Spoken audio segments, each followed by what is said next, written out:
বাইরে কি গরম, প্রচুর গরম বাইরে। ফ্রিজে কি আছে? কোক। ঠান্ডা তো, অনেক ঠান্ডা, একটু খাই। ওহ, কোক নিয়ে না অনেক আলোচনা চলছে। আর কোক নাকি 138 বছর ধরে 190টি দেশে চলছে। হ্যাঁ, কথা সত্য। তারপর ফিলিস্তিনেও নাকি কোকের ফ্যাক্টরি আছে। হয়, এটাও কথা সত্য। আর একটি বিজ্ঞাপনে সমালোচনা হচ্ছে। আর ওই বিজ্ঞাপনে কিন্তু কোকাকোলার যে ঢোক গিলতে বলছে এবং সাজ দিতে বলছে। তো দর্শক, আমরা একটু ঢোক গেলার আগে একটু সাজ দিই। আসলে কোক সম্পর্কে আমরা কি পাই, তারপরে না হয় খাই। যাই হোক, কোকাকোলার সাজ দেওয়ার আগে একটি কথা বলি। কোকাকোলা কিন্তু আসলে আমি অনেক খেয়েছি। 2015, 14 আবার 16 সালে তখন আমি সাবলেট থাকি এক রুম নিয়ে এবং ব্যাচেলার থাকি। তখন ওয়েব ডিজাইন করি, কোডিংয়ের ওয়েব ডিজাইন করি এবং তখন কিন্তু এত ওয়েব ডিজাইনার ছিল না এবং কাজও অনেক ছিল। রাত দিন আমরা কাজ করতাম। আমার ফ্রেন্ড ছিল তখন নেসার, সে চাকরি করতো সেন্টারতে। তখন চাকরি শেষ করে আমি ফোন দিতাম কাজ থাকলে, সে রাতে চলে আসতো। সারা রাত থেকে আমরা কাজ করতাম। তখন 2 লিটার করে যে কোক, সেই কোক আনতো এবং চিকেনের সাথে আমরা সারা রাত কোক খেতাম। তখন খেয়ে কিন্তু আমরা এই ওয়েবসাইটগুলো আমরা তৈরি করেছি। তো সেই কোক কিন্তু বাংলার মানুষের সাথে মিশেছিল। তো আমরা অনেক কোক খেয়েছি।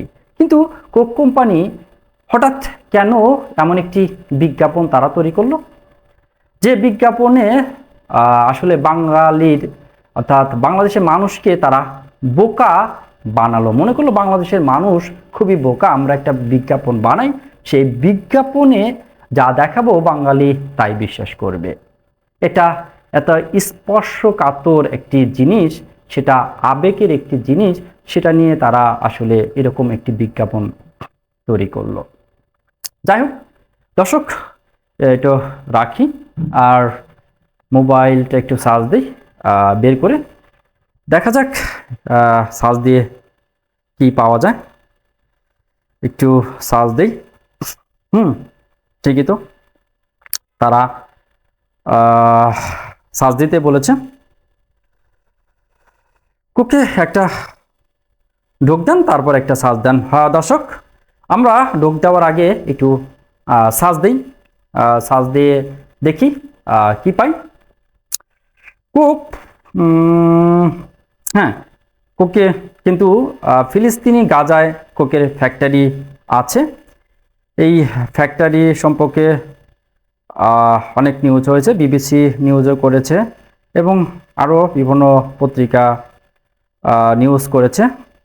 তো সেই নিউজে কিন্তু এখানে সালটা দেখা যাচ্ছে 2016, সেখানে উৎপাদনে যাচ্ছে 2016-তে। আবার অন্য একটি নিউজে দেখলাম 1998 সালে উৎপাদন শুরু করে। যাই হোক, তারা ওখানে যে আছে উৎপাদন যে হয়েছে এটা সত্য। আর এই যে গাজা প্লান্টের কোম্পানির হচ্ছে, কোম্পানির যে নাম সেটা হচ্ছে এনবিসি, ন্যাশনাল বেভারেজ কোম্পানি। এই ন্যাশনাল বেভারেজ কোম্পানির যে প্রতিষ্ঠাতা চেয়ারম্যান জাহিদ খুরি, তিনি কিন্তু আসলে এই ওখানে যে কারখানা, ফিলিস্তিন যে কারখানা, এটা প্রতিষ্ঠা করেন। তিনি একজন খ্রিস্টান, আর তিনি 20 মিলিয়ন ব্যয়ে এটা প্রতিষ্ঠা করেন। যাই হোক, তিনি প্রতিষ্ঠা করেছেন ভালো, ওখানকার কর্মসংস্থান এবং অনেক মানুষের চাকরির জন্য তারা করেছে, এটা ভালো। যাই হোক, ওখানে যে একটি ফ্যাক্টরি রয়েছে এটা সত্য, বিজ্ঞাপনের ভাষাও তারাও বলেছে। কিন্তু বিজ্ঞাপনের ভাষায় তারা আরেকটি জিনিস কিন্তু বলেছেন যে দুবাই, তুরস্কেও কিন্তু পাওয়া যায় বা খাওয়া যায়, এরকম কথা। কিন্তু তুরস্কে কিন্তু একটি গত নভেম্বরে একটি কিন্তু নিউজ করেছিলেন রয়টার্স একটি নিউজ করেছিলেন। সেই রয়টার্সের একটি নিউজ ছিল, সেখানে হচ্ছে এরকম: তুরস্কের গ্র্যান্ড ন্যাশনাল অ্যাসেম্বলিকে উদ্ধৃত করে রয়টার্স ওই সময় অর্থাৎ নভেম্বরে বলেছিল, ইসরায়েলকে সমর্থনকারী সংস্থাগুলোর পণ্যগুলি সংসদ ক্যাম্পাসে, রেস্তোরাঁ, ক্যাফেটেরি এবং চা ঘরে বিক্রি করা হবে না। এটা কিন্তু রয়টার্স করেছিল। অর্থাৎ নভেম্বরের প্রথম দিকে তুরস্কের পার্লামেন্ট তার রেস্তোরাঁ থেকে কোকাকোলা এবং নেসলের যে পণ্যগুলো সরিয়ে দেওয়ার বিষয়টি সম্পর্কে অবজ্ঞ ছিল। অর্থাৎ তারা একটা ছিল, তখন কিন্তু এই নিউজটা করেছিল। অর্থাৎ যে নিউজ সেটা কিন্তু ওখানে এটাও কিন্তু একটি গুরুত্বপূর্ণ তথ্য। আরেকটি তথ্য কিন্তু পেয়েছি, সেটা হচ্ছে একটি ইংলিশ নিউজ পত্রিকায়। সেটা হচ্ছে কোকাকোলাকে 1966 সালে আরব লীগ 20 বছরের জন্য কালো তালিকাভুক্ত করেছিল। মূলত ম্যানহাটনের ব্যাংকার ও তৎকালীন ইসরায়েল ডেভেলপমেন্ট কর্পোরেশনের প্রেসিডেন্ট আব্রাহাম ফেইনবার্গকে ইসরায়েলি কোকাকোলার যে ডিলারের সঙ্গে যুক্ত করার কারণে এই নিষেধাজ্ঞার সূত্রপাত হয়েছিল। এটাও কিন্তু এই একটি তথ্য এই কোকাকোলার। আর কোকাকোলার যে বার্তায় কিন্তু তারা বলেছিল, ফিলিস্তিনির জনগণকে আমরা সমর্থন করি বা সমর্থন ব্যক্ত করেছিল কাদের? ফিলিস্তিনির জনগণকে তারা সমর্থন দেয়। কিন্তু যে জনগণ তারা কিন্তু এই স্বাধীন রাষ্ট্র করার জন্য এত নিহত হচ্ছে, মারা যাচ্ছে, তারা কিন্তু রাষ্ট্রের কথা বলেনি। তারা বলছে তাদের জনগণকে তারা সমর্থন করে। এইরকম তথ্য আমরা সার্চ দিয়ে পেয়েছি।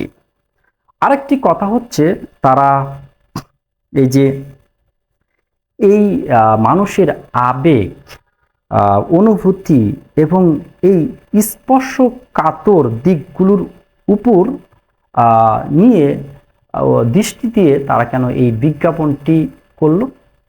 কারণ এটা তো মানুষের আবেগ।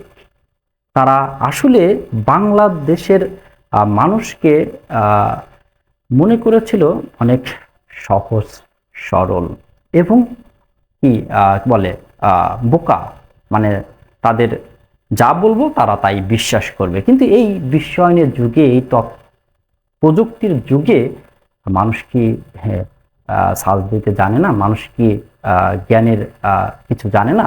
আসলে এটা কি, কোথা থেকে আসছে, কোথায় প্রোডাক্ট, এটা কিন্তু আসলে আপনি একটু খোঁজাখুঁজি করলেই জানবেন। বিভিন্ন জায়গায় রয়েছে, উইকিপিডিয়া রয়েছে, গুগলে রয়েছে, বিভিন্ন জায়গায় কিন্তু এই সম্পর্কে আপনি তথ্য পাবেন। বিভিন্ন প্রবন্ধ, নিবন্ধ, বিভিন্ন জার্নাল, পত্রিকায় এটা বিভিন্ন কিছু আপনি খুঁজলেই একটু পেয়ে যাবেন।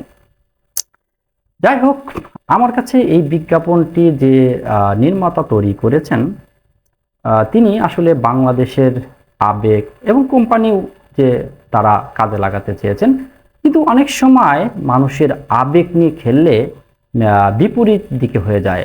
আমার তো মনে হয় এটা কি বলে, বুমরুন হয়ে গেছে, তাদের জন্য বিপরীতমুখী হয়ে গেছে। যাই হোক দর্শক, এই যে তথ্যগুলা দিলাম, এই যে বললাম, তো তাহলে কি আমি কোকটা খাবো? এটা কিন্তু আমার, দেখেন আমি ঘামে গেছে, বাইরে থেকে আসলাম, অনেক গরম। তো এই কোকটা আমার কি খাওয়া ঠিক হবে? কারণ হচ্ছে তারা যুদ্ধ করছে একটি রাষ্ট্রের জন্য, একটি ফিলিস্তিনি স্বাধীন রাষ্ট্রের জন্য। এবং জাতিসংঘ থেকে এটা বারবার বলা হচ্ছে, এই যে হামলা হচ্ছে এটা বন্ধ করার জন্য সারা বিশ্বের মানুষও বলছে বন্ধ করার জন্য, কিন্তু ইসরায়েল কোনো দৃষ্টিপাত করছে না। তাহলে কি আপনারা বলেন, এটা খাবো? থাক, অনেক খেতে মজা লাগতো, আগে খেয়েছি।